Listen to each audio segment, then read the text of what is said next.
Fala pessoas, tudo bem com vocês? Professor Mário Rocha, professor de Física, e na aula de hoje vamos trabalhar um pouco sobre circuito LC e circuito RLC, tá certo? Onde a gente vai estudar um pouquinho dessas oscilações eletromagnéticas. Lembrando que esse curso é o curso de Física 2, né, o eletromagnetismo, com o livro-texto adotado, Fundamentos da Física, o volume 3, o Halliday, tá? Então, eu vou dividir essa aula em duas partes. Uma parte para falar de circuito LC e uma parte para discutir o circuito RLC, ok? Então, no circuito LC, né,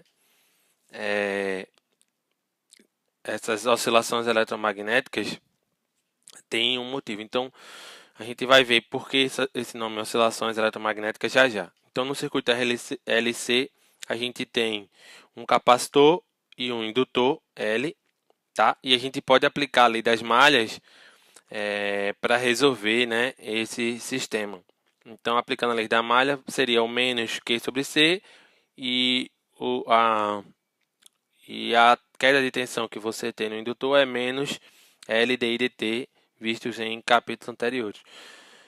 Tá? Então, a gente pode, no lugar da corrente, a gente pode escrever que a corrente é dq dt. Então, isso aqui vai virar uma derivada segunda da carga em função do tempo, mais Q sobre LC. O que eu fiz? Eu dividi aqui por L, tá? Então ficou Q sobre LC, né? Multipliquei por menos 1, né? Para ficar tudo positivo. Então a gente chegou a essa EDO aqui, né? De segunda ordem homogênea. Que diz o seguinte, que a derivada segunda da carga mais a carga tem que dar zero. Então, essa solução sugere que a gente possa ter ou uma exponencial, né? Ou uma função trigonométrica, beleza? Essa EDO dessa forma aqui, ela já é conhecida, tá? Para quem já estudou movimento harmônico simples, tá? Do sistemazinho mecânico massa-mola. Então, vamos só lembrar para vocês verem como é o sistema massa-mola, né? Num lugar sem atrito, tá? Então, ficaria o seguinte. A analogia seria a gente resolver um sistema mecânico de massa-mola, tá? Então, a gente teria uma massa, uma massa M acoplado, né, a uma mola de constante elástica K, beleza? Que aí, quando colocar para oscilar aqui, ela vai oscilar sem atrito. Então, a única força que existe é a força elástica, tá? Então, a força elástica é a própria força resultante. A força resultante é massa vezes aceleração. A aceleração é d2x dt, né? Em um movimento unidimensional aqui. E a força elástica é menos kx. Então, se eu dividir por m, né, e passar esse termo aqui para cá, vai ficar d2x dt2 mais k sobre m, x igual a zero, que é exatamente calma, que é exatamente a forma funcional do circuito LC, tá certo? Exatamente a mesma forma funcional. Só que esse sistema aqui é um movimento harmônico simples. E a gente sabe qual é a solução desse daqui, né? É aquele que o x, a posição, é um A cosseno, né, do ômega t mais uma fase.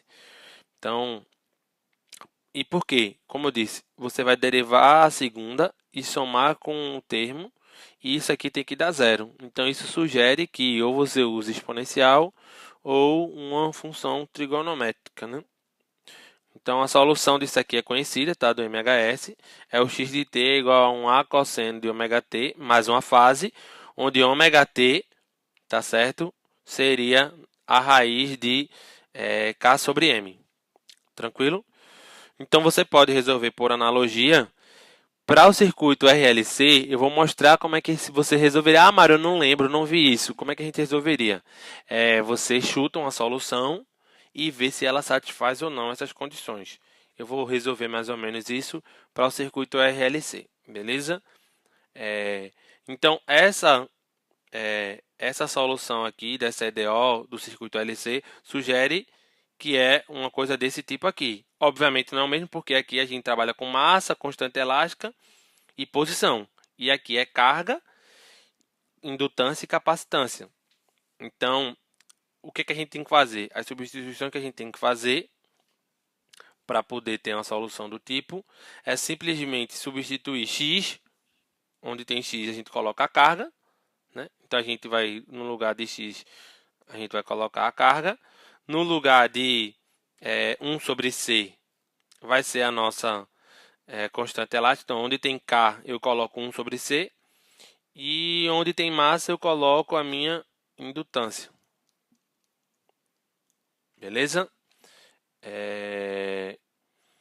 Então, substituindo na solução, o dq, a derivada segunda da carga mais Q sobre L, vai ter uma solução como um Q em função do tempo, um Qzão, que é a minha amplitude, cosseno de ômega t mais a fase, onde ômega era a raiz de K sobre M, só que onde tem K eu coloco 1 sobre C. Então, a minha frequência seria 1 sobre raiz de LC, tá certo? Então, essa seria a solução, só que eu não conheço nem quem é a minha carga, né? Nem quem é a minha fase. Já já a gente descobre. Outra coisa que você consegue ter a partir da carga, né, nesse caso, é encontrar como a corrente varia, né, no circuito ao longo do tempo. Basta você tomar a derivada. Então, tomando a derivada dessa equação, a gente vai ficar que a derivada do cosseno é menos o seno, regrinha da cadeia, a derivada de ômega t mais ômega é ômega. Então, isso aqui vai ficar menos K, menos Q, ômega, seno de ômega t mais a fase. Tá? Então, é assim que a corrente varia em função do tempo e assim que a carga varia em função do tempo. E por isso, né, o nome de oscilações, tá? Porque as constantes, né, do eletromagnetismo, carga, corrente, elas estão variando, né, no movimento oscilatório, né, a partir de uma função trigonométrica seno e cosseno. E aí por isso o nome oscilações eletromagnéticas. Beleza?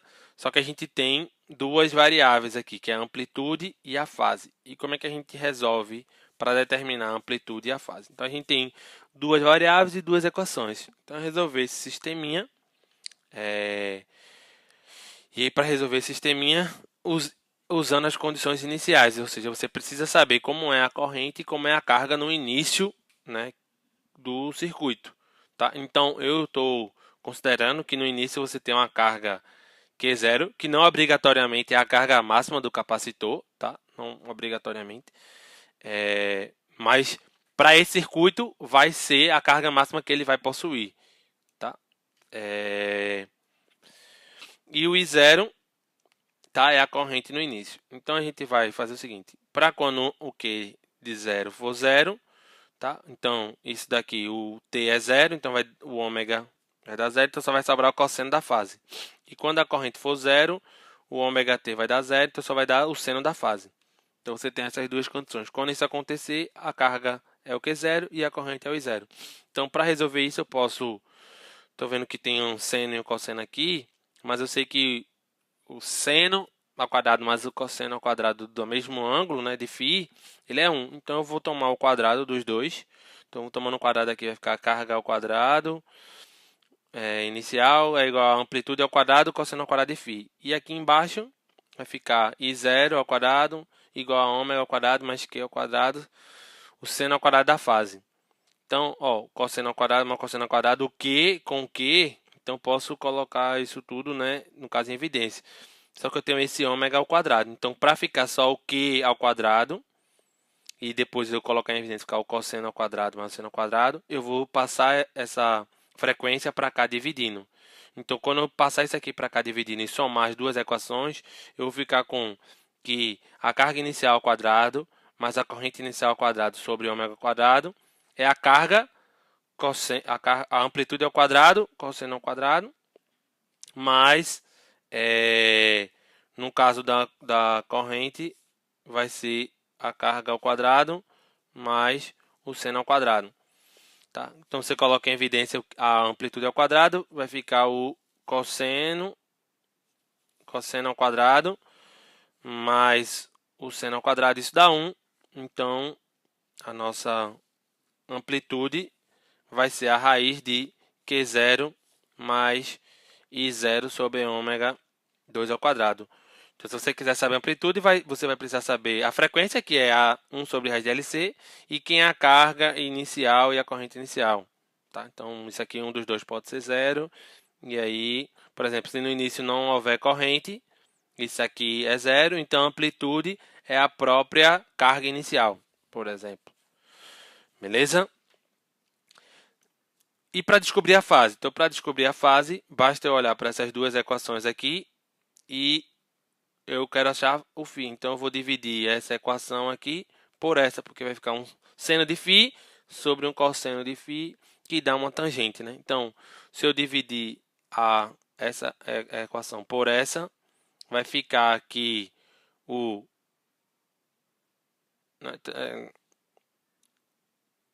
no caso, eu dividi essa aqui por essa, mas eu vou inverter, né? Para ficar a tangente, né? Então, dividindo essa por essa, vai cancelar a amplitude com amplitude. Vai sobrar só o ômega, beleza? E aqui vai ficar I0 sobre Q0. Então, o I0 sobre Q0, aqui vai ficar o ômega, porque eu tenho que passar para o outro lado, dividindo, né? Então, vai ficar que seno de φ dividido por cosseno de φ é a tangente, e 0 sobre Q0 menos dividido sobre menos ômega. Então, a tangente de φ é esse valor aqui. Para determinar a fase, é só calcular o arco tangente de menos I0 sobre ômega Q0. Beleza? Então, você determinou as duas coisas, e tanto a amplitude quanto a fase só depende das condições iniciais e da frequência do sistema. Beleza? E então, como é que seria, né, a energia, né, nesse sistema? Então, para você calcular a energia total no sistema, no circuito LC, você pega a energia armazenada no capacitor mais a energia armazenada no indutor. A energia armazenada no capacitor é a carga ao quadrado sobre 2C. E a energia armazenada no indutor, a gente já viu em aulas passadas, que é o L e ao quadrado sobre 2. Beleza? Então, só que a gente sabe quem é a carga e quem é a corrente em função do tempo.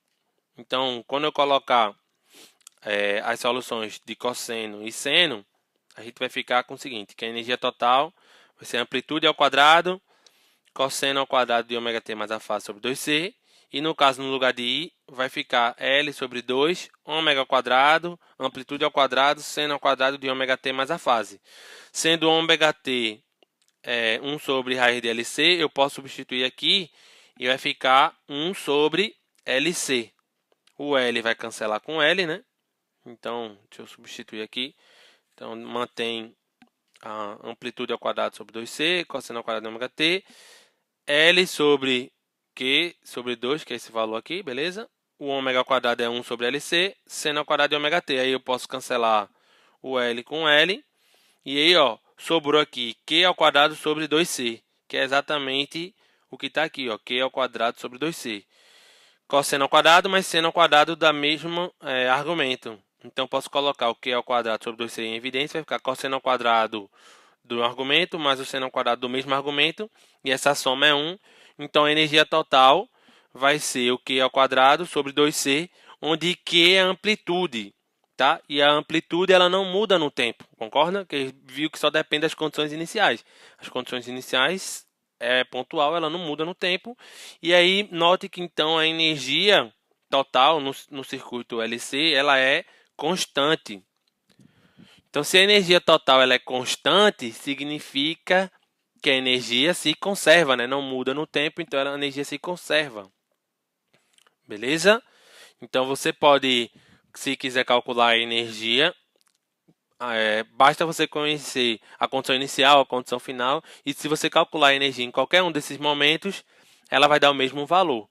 Beleza? Então, se a gente fosse fazer um gráfico, né, da energia em função do tempo, a gente tem que a energia total é sempre um valor fixo, em que você fica variando a energia do capacitor com a energia no indutor.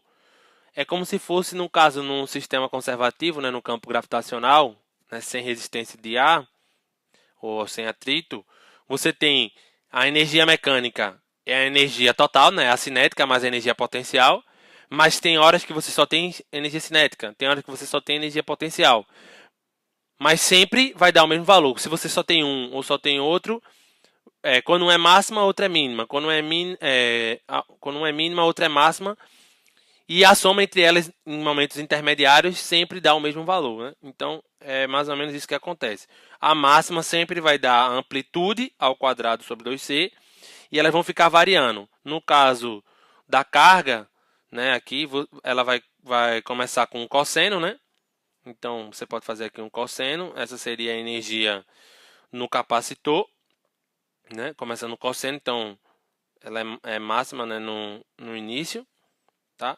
E vai variando, de modo que se a energia já é máxima no início, significa que a energia no indutor seria mínima, beleza? Então, para essa soma, dá a energia total.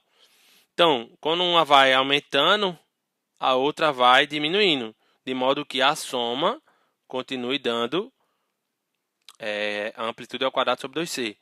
Então, quando a energia no capacitor é máxima, a energia no indutor é mínima. Quando a energia no indutor é máxima, a energia no capacitor é mínima.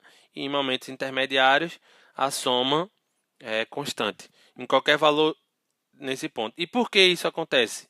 Então, por quê? Porque como não tem nenhuma dissipação de energia, e no caso do circuito, quem dissipa energia é o resistor, você não tem como se tivesse atrito. E se você não tem atrito, a energia se conserva.